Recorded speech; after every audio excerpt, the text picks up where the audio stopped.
اعوذ بالله من الشیطان الرجیم بسم الله الرحمن الرحیم. تر ټولو ناول ټولو پښتنو ته ټولو انسانانو ته د زړه له کومې سلام وایم. السلام علیکم ورحمت الله وبرکاتو.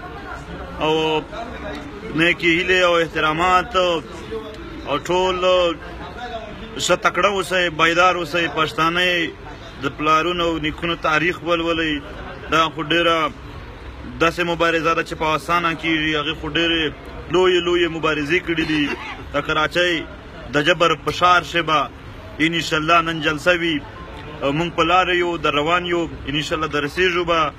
او تاسو ټول راشئ، سپیشل د کراچۍ خلک نن که تاسو دا چې په تاسو باندې کومه ویره خوره شوې ده، کوم دهشت ستاسو په زړونو کښې ایښی دی، هغه که تاسو نن نه مات بیا یې کله هم نشئ ماتولی. که نن تاسو راووتلی او دا دهشت مو مات کو، دغه یره مو ماته کړله، بیا مو تر ډېره لویه ګټه وکړله. ګنې دوی اوس نوره یره خوره کړې ده، هغه به بیا برقراره وساتي. دوی څه هم نشي کولی، دوی ناکامه دي. دوی خپل دروغ چې کوم دي دروغ وایي، دوی د ولس رښتیا په دروغو پټوي. دوی دا نیول، دا موږ ډېر څه ته تیار یو، نیول پکې څه وي. دا حقیقت دی چې صرف 18 ګنټې زه د لاهور نه د رحیم یار خان پر ماوالي دي.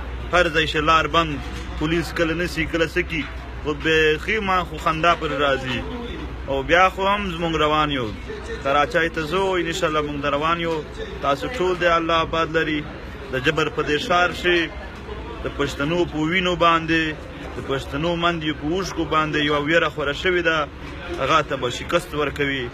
دا د روانور ښار نه، دا به د ولس او د انصاف ښار جوړېږي کله موږ او تاسو راپورته شولو. ډېره مننه، الله مو آباد لره. مننه.